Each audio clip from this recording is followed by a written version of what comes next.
A Dança da Morte. Stephen King. Capítulo 21. Stu Redman estava assustado. Olhou pela janela gradeada de seu novo quarto em Stovington, Vermont, e o que viu foi uma pequena cidade bem abaixo. Letreiros de postos de gasolina em miniatura, uma espécie de moinho, a rua principal, um rio, o posto de pedágio e, além do pedágio, o espinhaço granítico do extremo oeste da Nova Inglaterra, as Green Mountains. Ele estava assustado porque isso mais se parecia com uma cela de cadeia do que um quarto de hospital. Estava assustado porque Denneke se fora. Não o tinha visto desde que o circo de 3 picadeiros se mudara de Atlanta para cá. Dates também sumira. Stu achou que talvez Denneke e Dates estivessem doentes, talvez até mortos. Alguém tinha pisado na bola. Ou isso ou a doença que Charles Dean Campbell levara para Arnett era muito mais contagiosa do que haviam imaginado. De qualquer modo, a inviolabilidade do Centro de Epidemias de Atlanta tinha sido rompida. Stu achava que todos os que passaram por lá estavam agora tendo uma chance de fazer uma pequena pesquisa em primeira mão sobre o vírus que chamavam de Original A, ou supergripe. Ainda faziam testes nele aqui, mas pareciam despropositados. O programa se tornara descuidado. Os resultados eram ilegíveis e ele suspeitava de que alguém os examinara às pressas, sacudira a cabeça e os jogara na fragmentadora de papel mais próxima. O pior, porém, não era isso. O pior eram as armas. As enfermeiras que vinham coletar sangue, escarro ou urina eram agora acompanhadas por um soldado em traje branco, e o soldado trazia uma pistola num saco plástico. O saco estava atado ao pulso da luva direita do soldado. Era uma pistola militar 45, e Stu não tinha dúvida de que, se tentasse qualquer dos truques que experimentara com Dates, a 45 rasgaria a ponta do saco em fragmentos fumegantes e Stu Redman se transformaria em mera lembrança. Se estavam simplesmente mudando de tática agora, isso era um sinal de que ele se tornara dispensável. Estar detido já era ruim. Estar detido e tornar-se dispensável era muito ruim. Ele agora assistia diretamente ao noticiário das 18 horas com muita atenção. Os homens que tentaram um golpe de Estado na Índia foram rotulados como agitadores externos e fuzilados. A polícia ainda procurava o responsável ou responsáveis pelo atentado à bomba da véspera contra uma estação de energia em Laramie, Wyoming. A Corte Suprema havia decidido por 6-3 que homossexuais assumidos não podiam ser demitidos de seus empregos no serviço público. E, pela primeira vez, tinha havido um burburinho sobre outras coisas. Oficiais do Centro de Energia Atômica no condado de Miller, Arkansas, negaram haver qualquer possibilidade de derretimento de um reator. A usina de energia nuclear na pequena cidade de Falk, a cerca de 50 quilômetros da fronteira do Texas, tinha sofrido pequenos problemas nos circuitos do equipamento que controlava o ciclo de resfriamento do reator, mas não havia motivo para alarme. As unidades do exército naquela área estavam meramente de sobreaviso. Stu imaginava que precauções o exército poderia tomar se o reator de Falk tivesse de fato sido acometido com a síndrome da China. Supunha que o exército estava no sudoeste do Arkansas por outras razões. Falk não ficava tão longe assim de Arnett. Outra notícia relatava que uma epidemia de gripe na costa leste parecia estar nos estágios iniciais, a do tipo russa, não realmente preocupante, exceto para os muito velhos ou muito jovens. Um cansado médico nova-iorquino foi entrevistado num corredor do Mercy Hospital no Brooklyn. Ele disse que a gripe era excepcionalmente tenaz para ser do tipo russa A e aconselhava os telespectadores a se vacinarem. Então, de repente começou a dizer algo mais, porém o som foi cortado e só se puderam ver seus lábios em movimento. A imagem passou para o âncora no estúdio que disse: Algumas mortes têm sido relatadas em Nova York como resultado deste mais recente surto de gripe. Mas causas que podem contribuir, como poluição urbana e talvez mesmo o vírus da AIDS, estiveram presentes em muitos desses casos fatais. Funcionários da área de saúde do governo enfatizam que esta é a gripe tipo russa A, não a mais perigosa gripe suína. Enquanto isso, é melhor prevenir do que remediar, dizem os médicos. Repouso absoluto, ingestão de bastante líquido e aspirina para a febre. O âncora sorriu animado, e fora do quadro alguém espirrou. O sol tocava o horizonte agora, tingindo-o de um dourado que mudaria para vermelho e em breve se desvaneceria em laranja. O pior eram as noites. Tinham-no mandado para uma parte do país que lhe era estranha e, de alguma maneira, era mais estranha ainda a noite. Nesse início de verão, a quantidade de verde que podia observar de sua janela parecia anormal, excessiva, um tanto assustadora. Ele não tinha amigos. Até onde sabia, todas as pessoas que vieram com ele no avião de Braintree para Atlanta estavam mortas agora. Ele estava cercado por autônomos que lhe tiravam sangue à mira de armas. Receava por sua vida, embora ainda se sentisse bem e tivesse começado a crer que não pegaria aquilo, fosse o que fosse. Pensativamente, Stu se perguntou se seria possível escapar dali. Capítulo 22. Quando Creighton chegou, em 24 de junho, encontrou Stark olhando para os monitores, as mãos às costas. Ele pôde ver o anel de West Point do velho reluzindo na mão direita e sentiu uma onda de piedade por ele. Stark estivera à base de pílulas por 10 dias e se encontrava agora à beira do inevitável colapso. Contudo, acreditava Creighton, se sua suspeita sobre o telefonema se confirmasse, o verdadeiro colapso já tinha ocorrido. Len, disse Stark como se surpreso. Muita gentileza sua ter vindo. Dear Ian, disse Creighton com um leve sorriso. Você sabe quem estava ao telefone. Era realmente ele, então? O presidente, sim. Fiquei aliviado. Aquele vereador sujo me aliviou, Len. Claro que eu sabia que estava vindo, mas ainda dói. Dói a beça. Dói por ter vindo daquele saco de merda engomado e sorridente. Len Creighton assentiu. Bem, continuou Stark passando a mão no rosto. Está feito. Não pode ser desfeito. Você está encarregado agora. Ele o quer em Washington o mais rápido possível. Ele vai jogá-lo no chão e arrancar seu couro. Mas fique na sua. Engula os sapos que tiver de engolir e vá levando. Salvamos o que foi possível. É o bastante. Estou convencido de que já basta. Se é assim, este país devia se pôr de joelhos diante de você. O leme queimou na minha mão, mas eu o segurei o máximo que pude, Len. Segurei mesmo.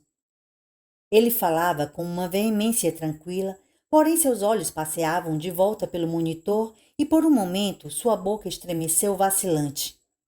Eu não poderia ter feito isso sem você. Bem, fizemos uma retirada e tanto, Billy, não é? Você pode dizer que sim, soldado. Agora, ouça. Uma coisa é prioridade máxima. Você tem que encontrar Jack Cleveland na primeira chance que tiver. Ele sabe quem temos por trás das duas cortinas, a de ferro e a de bambu. Sabe como entrar em contato com eles e não hesita diante do que tem de ser feito. Ele sabe que é preciso agilidade. Não estou entendendo, Billy. Temos de assumir o pior. Disse Stark e um sorriso estranho surgiu em seu rosto. Ergueu o lábio superior e o franziu como o focinho de um cachorro protegendo uma fazenda. Ele apontou um dedo para as folhas de papel amarelo fino sobre a mesa. Está fora de controle agora. Já chegou a Oregon, Nebraska, Louisiana, Flórida. Suspeitas no México e no Chile. Quando perdemos Atlanta, perdemos os 3 homens mais bem preparados para lidar com o problema. Estamos chegando exatamente a lugar nenhum com o Sr. Stuart e Príncipe Redman. Sabia que realmente o inocularam com o vírus azul? Ele acreditou que fosse um sedativo. Redman o matou e ninguém faz a mais leve ideia de como conseguiu. Se tivéssemos 6 semanas, talvez fosse possível resolver o problema, mas não temos. A história da gripe é a melhor, mas é imperativo, que o outro lado jamais enxergue isso como um vírus artificial criado nos Estados Unidos, o que poria minhocas na cabeça deles. Cleveland tem entre 8 e 20 homens e mulheres na União Soviética e entre 5 e 10 em cada um dos países satélites na Europa. Nem sei quantos ele tem na China comunista. A boca de Stark estava tremendo de novo. Quando você encontrar com Cleveland essa tarde, tudo o que precisa dizer a ele é Roma cai. Não vai esquecer? Não, disse Len. Seus lábios pareciam curiosamente frios. Mas espera realmente que eles façam isso? Aqueles homens e mulheres? Nosso pessoal obteve aquelas ampolas uma semana atrás. Eles acreditam que contém partículas radioativas para serem cartografadas por nossos satélites Sky Cruise. Isso é tudo que eles precisam saber, não é, Len? É, Billy. E se as coisas correrem de mal a pior, ninguém jamais saberá. O Projeto Azul ficou imune à infiltração até o fim, temos certeza. Um novo vírus, uma mutação, nossos adversários poderão desconfiar, mas não haverá tempo suficiente. Cada qual com sua parte, Len. Sim. Stark estava novamente olhando para os monitores. Minha filha me deu um livro de poemas alguns anos atrás, de autoria de um homem chamado Yeats. Ela dizia que todo militar deveria ler Yeats. Acho que ela considerava isso uma piada. Já ouviu falar de Yeats, Len? Acho que sim, disse Creighton, avaliando e rejeitando a ideia de dizer a Stark que a pronúncia correta era Yeats. Li o livro inteiro, disse Stark, enquanto perscrutava no silêncio eterno da lanchonete, principalmente porque ela achava que eu não iria ler. É um erro a gente ser previsível demais. Não entendi muita coisa. Acho que o homem devia ser meio louco, mas li. Uma poesia engraçada. Nem sempre rimava. Mas havia um poema naquele livro que jamais consegui tirar da cabeça. Parecia que aquele homem estava descrevendo tudo a que dediquei minha vida, sua resignação, sua maldita nobreza. Ele dizia que as coisas se desintegram, que o centro não se mantém. Acredito que estava querendo dizer que as coisas ficam piradas, Len. Creio que foi isso que ele quis dizer. It sabia que, mais cedo ou mais tarde, as coisas ficam tremendamente piradas no momento crítico, mesmo que não soubesse mais nada além disso. Entendo, senhor, disse Creighton baixinho. O fim do poema causou-me arrepios na primeira vez que o li, e ainda causa. Até decorei essa parte. Que besta terrível quando finalmente chegada a sua hora, rasteja na direção de Belém para nascer. Creighton continuou em silêncio. Não tinha nada a dizer. A besta está a caminho, disse Stark virando-se. Ele estava chorando e rindo ao mesmo tempo. Ela está a caminho, e é um bocado mais terrível do que esse tal Yeats jamais poderia ter imaginado. As coisas estão desintegrando. O negócio é segurarmos o máximo que pudermos pelo maior tempo possível. Sim, senhor, disse Creighton e pela primeira vez sentiu o ferrão de lágrimas nos olhos. Sim, Billy. Stark estendeu a mão e Creighton tomou-a nas suas. A mão de Stark era velha e fria, como a pele descartada de uma serpente na qual um pequeno animal das pradarias tinha morrido, deixando seu próprio esqueleto frágil dentro do invólucro seco do réptil. Lágrimas verteram dos arcos inferiores dos olhos de Stark e escorreram por seu rosto meticulosamente escanhoado. Tenho negócios a resolver, disse Stark. Sim, senhor. Stark tirou seu anel de West Point do dedo da mão direita e sua aliança da esquerda. Para Cindy, disse ele, para minha filha. Faça com que ela as receba. Farei. Stark caminhou até a porta. Billy, Len Creighton o chamou. Stark se virou. Creighton estava em posição de sentido, as lágrimas escorrendo pelo rosto. Bateu continência. Stark retribuiu e a seguir cruzou a porta. O elevador zumbia com eficiência marcando os andares. Um alarme começou a soar, pesarosamente, como se de algum modo soubesse que estava avisando de uma situação que se tornara uma causa perdida, quando ele usou sua chave especial para abri-lo no topo e entrar na área de veículos. Stark imaginou Len Creighton observando-o numa sucessão de monitores, enquanto primeiro pegava um jipe e depois o guiava pelo chão desértico do esparramado sítio de testes e cruzava um portão com o letreiro. Zona de alta segurança. Proibida entrada sem permissão especial. Os postos de verificação pareciam guaritas de pedágio. Eles permaneciam ocupados, mas os soldados atrás do vidro amarelado estavam mortos e mumificando-se rapidamente no calor seco do deserto. As cabines eram à prova de balas, mas não à prova de germes. Seus olhos encovados e vidrados observaram Stark vagamente quando o jipe passou. A única coisa a se mover ao longo do emaranhado de estradas de terra entre os prédios metálicos pré-fabricados e os edifícios baixos de blocos de concreto. Ele parou do lado de fora de um plecause atarracado com uma placa onde se lia entrada absolutamente proibida sem permissão A1A. Usou uma chave para entrar e outra para chamar o elevador. Um guarda, para lá de morto e duro como pedra, o fitava do posto de segurança envidraçado à esquerda das portas do elevador. Quando o elevador chegou e as portas se abriram, Stark entrou rapidamente. Podia sentir sobre si o olhar do guarda morto, um pequeno peso de olhos como duas pedras empoeiradas. O elevador desceu tão rápido que seu estômago se revirou. Uma campainha tilintou suavemente quando chegou ao andar. As portas se abriram e o odor adocicado de decomposição o atingiu como um leve tapa. Não estava tão forte porque os purificadores de ar ainda funcionavam, mas nem mesmo os purificadores podiam afastar aquele cheiro por completo. Quando um homem morre, pensou Stark, ele quer que todos saibam. Havia quase uma dezena de corpos espalhados diante do elevador. Stark se esgueirou entre eles, não querendo pisar numa pegajosa mão em decomposição ou tropeçar numa perna estendida. Aquilo poderia fazê-lo gritar, coisa que definitivamente ele não queria. Você não ia querer gritar num mausoléu porque o som poderia levá-lo à loucura, e era exatamente onde ele estava, no mausoléu. Em algum momento fora um projeto de pesquisa científica de alto orçamento, mas agora de fato não passava de um mausoléu. As portas do elevador fecharam-se atrás dele. Houve um zumbido conforme ele começou a subir automaticamente.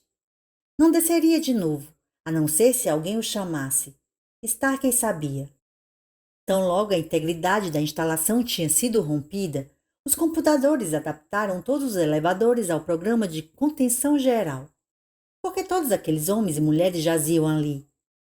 Obviamente, haviam esperado que os computadores corrigissem a falha para os procedimentos de emergência. Por que não? Havia até mesmo uma certa lógica. A pane foi geral. Stark desceu o corredor que levava à lanchonete, as solas dos seus sapatos estalando com o eco. No alto, as lâmpadas fluorescentes engastadas nos encaixes como bandejas de gelos de ponta cabeça lançavam uma luz dura, sem sombras. Havia mais corpos. Um homem e uma mulher despidos e buracos nas cabeças. Treparam, pensou Stark, e depois ele atirou nela e a seguir se matou. Amor em meio ao vírus. A pistola, uma 45 uso militar, continuava em sua mão. O chão de ladrilhos estava salpicado de sangue e de uma coisa cinzenta que parecia mingau de aveia. Ele sentiu um impulso terrível e felizmente passageiro de se agachar e tocar os seios da mulher morta, para ver se eram duros ou flácidos. Mais distante, Corredor abaixo, um homem estava sentado com as costas apoiadas contra uma porta fechada, uma placa pendurada em volta do pescoço com um cadastro. Seu queixo caíra para a frente, encobrindo o que estava escrito. Stark pôs os dedos debaixo do queixo do homem e empurrou sua cabeça para trás. Enquanto o fazia, os globos oculares do homem rolaram para dentro da cabeça com um baque forte. As palavras na placa tinham sido escritas com caneta vermelha. Agora vocês sabem que funciona, dizia. Alguma pergunta? Stark soltou o queixo do homem. A cabeça continuou virada no seu ângulo rígido, as órbitas escuras dos olhos mirando extasiadas o teto. Stark recuou. Estava chorando novamente. Desconfiava de que chorava porque não tinha nenhuma pergunta a fazer. As portas da lanchonete se abriram. Do outro lado havia um grande quadro de avisos de cortiça. Teria ocorrido uma partida no dia 20 de junho, viu Stark. Os Green Ballers vs First Strikers pelo campeonato do projeto. Anna Floss procurava carona para Denver ou Boulder em 9 de julho. Richard estava doando alguns dóceis filhotes mestiços de Collie e São Bernardo. Também havia serviços religiosos semanais não sectários na lanchonete. Stark leu cada aviso no quadro e a seguir entrou. O cheiro ali era pior, de comida rançosa e de corpos mortos. Stark olhou em torno com horror embotado. Alguns dos mortos pareciam estar olhando para ele. Homens, começou Stark e ficou sem ar. Não fazia ideia do que estivera a ponto de dizer. Caminhou devagar até onde Frank de Bruce jazia com a cara enfiada na sopa. Olhou para Frank por vários instantes. Depois, puxou a cabeça dele pelos cabelos. A tigela veio junto, ainda grudada no rosto pela sopa que coagulara há bastante tempo, e Stark a golpeou, horrorizado, soltando-a por fim. A tigela foi bater no chão emborcada. Boa parte da sopa continuava colada ao rosto de Frank, como gelatina mofada. Stark sacou seu lenço e limpou aquilo o melhor que pôde. Os olhos de Frank pareciam grudados pela sopa, mas Stark absteve-se de limpar as pálpebras. Temia que os olhos de Frank de Bruce rolassem para dentro do crânio, como os dos homens da placa. Receava mais ainda que as pálpebras, livres da goma que as prendia, pudessem rolar para cima como persianas. Tinha medo principalmente de qual seria a expressão nos olhos de Frank de Bruce. Soldado Bruce, disse Stark suavemente, descansar. Colocou cuidadosamente o lenço sobre o rosto de Frank de Bruce. O lenço ficou grudado nele. Stark virou-se e saiu da lanchonete a passos largos e marcados, como se estivesse num desfile militar. A meio caminho de volta para o elevador, aproximou-se do homem com a placa pendurada no pescoço. Sentou-se ao lado dele, soltou a tira sobre a coronha da pistola do homem e pôs o cano da arma na própria boca. Quando o disparo veio, soou abafado e sem dramaticidade. Nenhum dos cadáveres deu a menor atenção. Os purificadores de ar cuidaram da lufada de fumaça. Nas entranhas do Projeto Azul havia silêncio.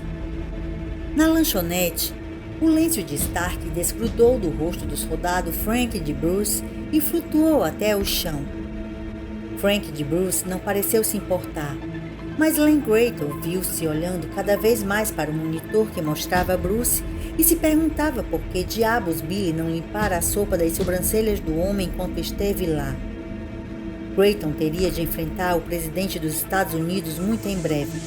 Porém, a sopa coagulada nas sobrancelhas de Bruce o preocupava mais, muito mais. Capítulo 23.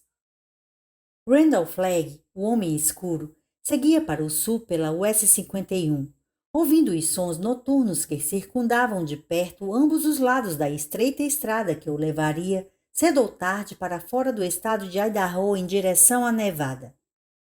De Nevada ele poderia ir para qualquer lugar.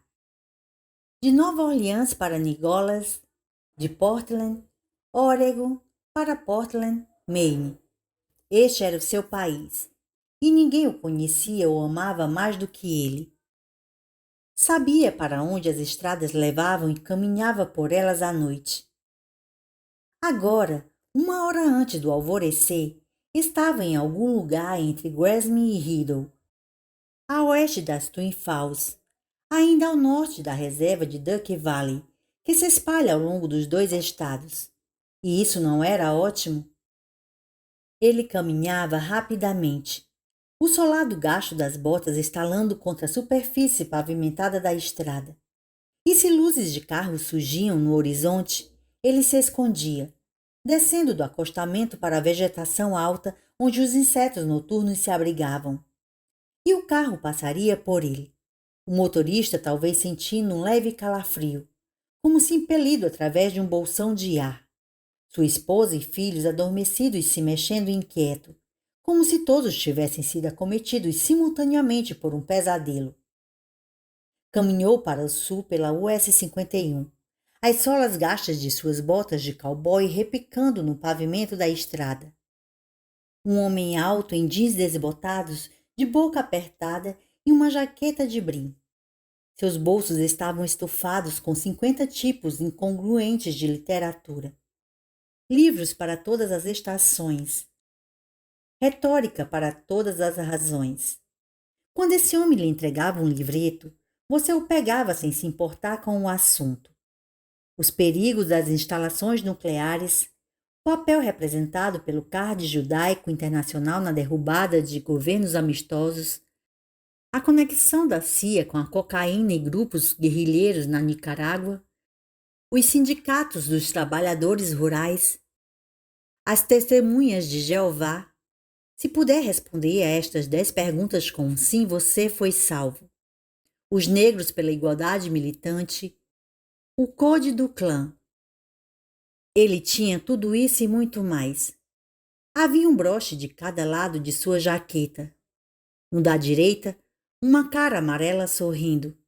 No da esquerda, um porco usando cap de policial. A legenda estava escrita embaixo com letras vermelhas, simulando sangue. Como vai o seu porco? Continuou seu caminho, sem parar, sem diminuir o ritmo, mas sem alerta à noite. Seus olhos pareciam quase frenéticos diante da possibilidade da noite. Havia uma velha e surrada mochila de escoteiro às suas costas. Seu rosto exibia uma sombria hilaridade, e também o coração, alguém diria, e estava certo. Era o rosto de um homem odiosamente feliz, um rosto que irradiava uma horrível e simpática cordialidade. Um rosto capaz de fazer um copo d'água se estilhaçar nas mãos de uma garçonete cansada numa lanchonete de caminhoneiros. De fazer crianças baterem com seus velocípedes em cercas de tábuas e correrem chorando para suas mães com farpas espetadas nos joelhos. Era um rosto que seguramente fazia discussões de mesas de bar sobre beisebol acabarem em sangue.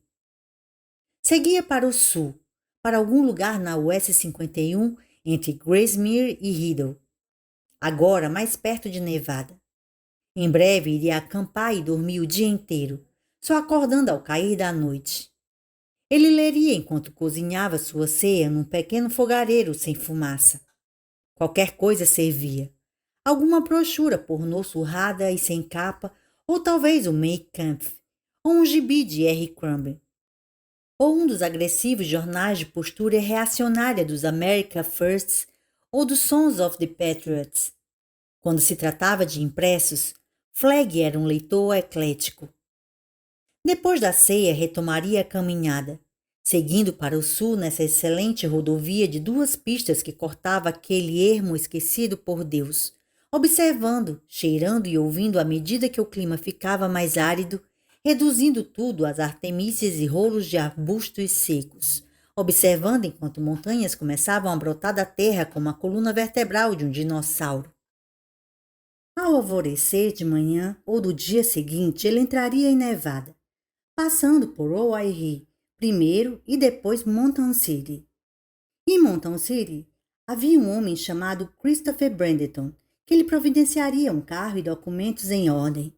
E então o país se descortinaria em todas as suas gloriosas possibilidades. Um corpo político com sua malha rodoviária embutida na pele como capilares maravilhosos, pronto para recebê-lo. A partícula escura de matéria estranha, em todo e qualquer lugar.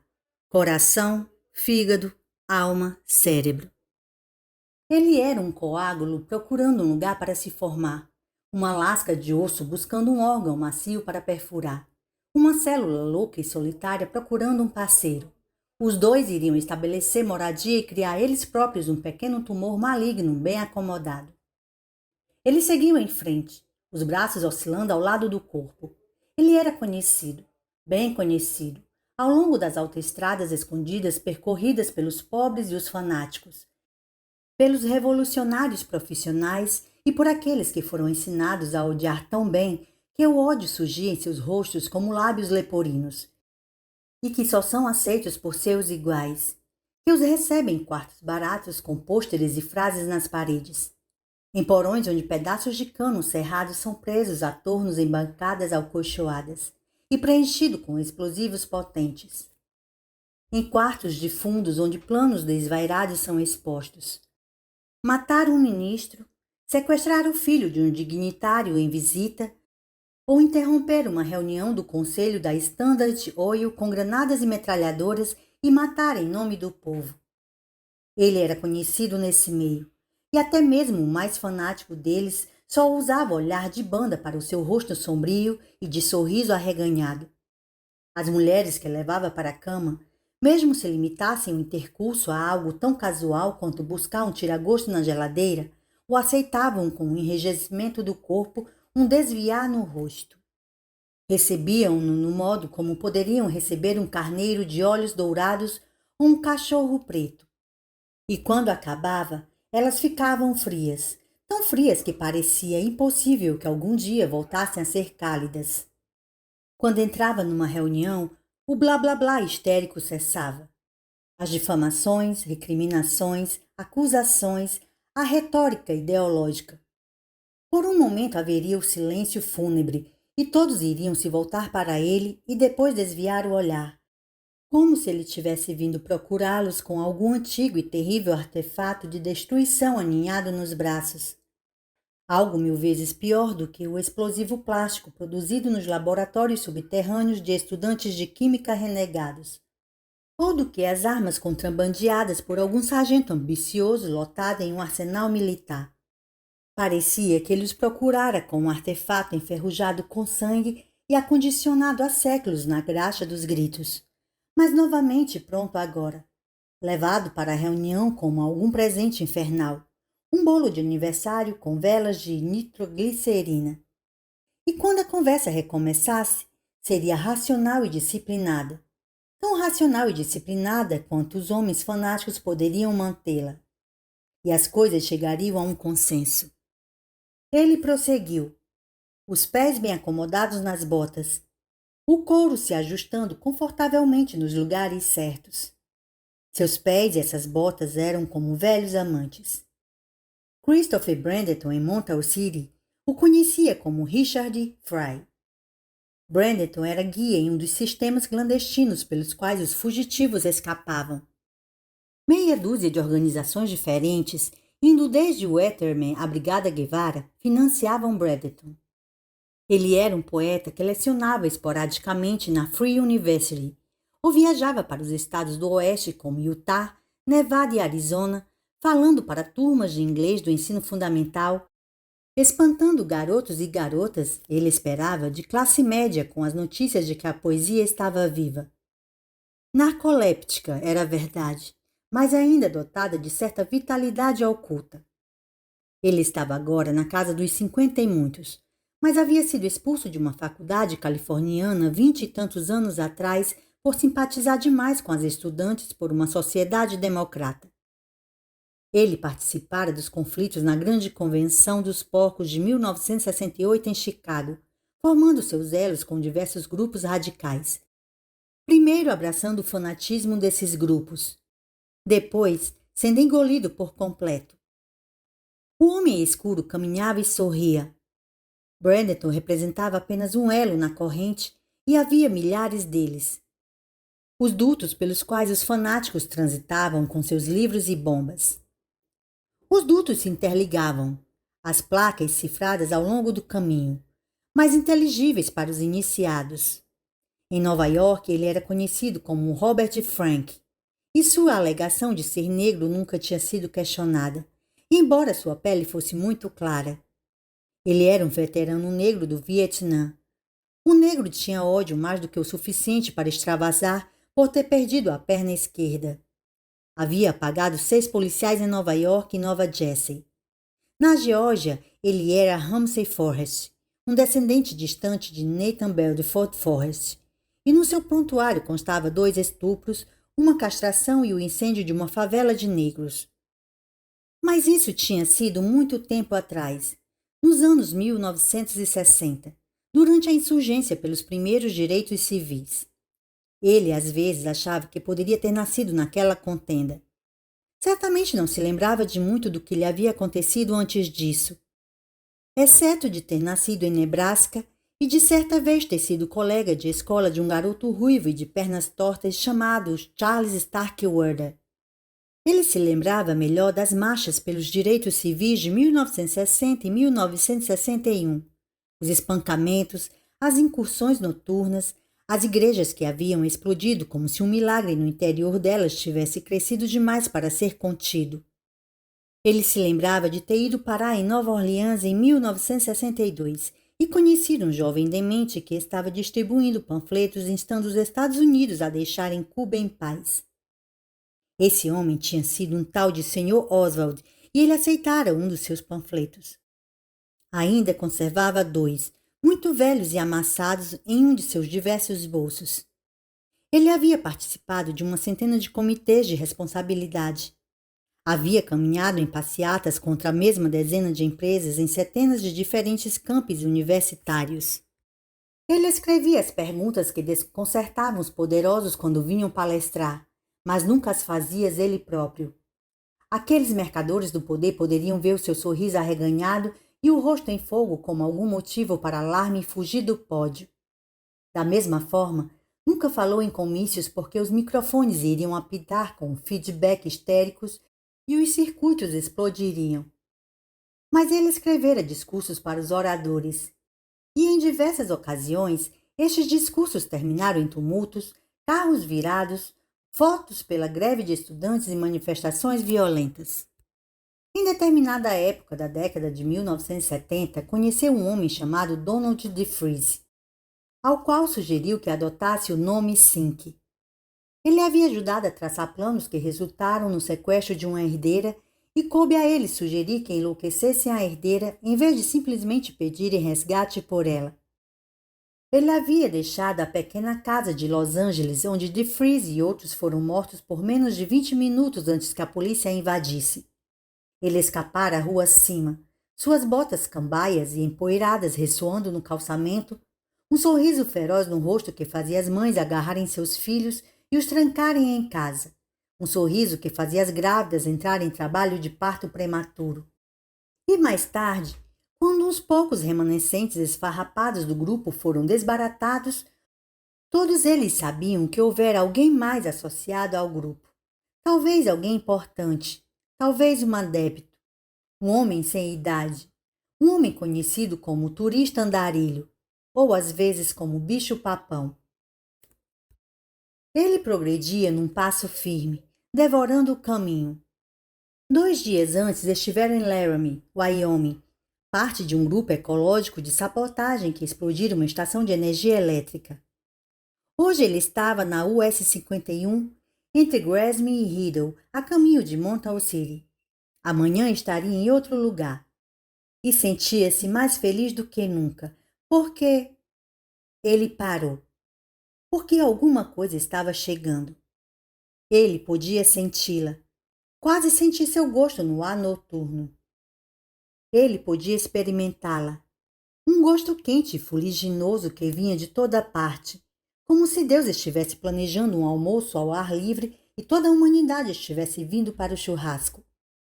Logo o carvão estaria quente, branco e flocoso por fora, tão vermelho quanto os olhos do demônio por dentro.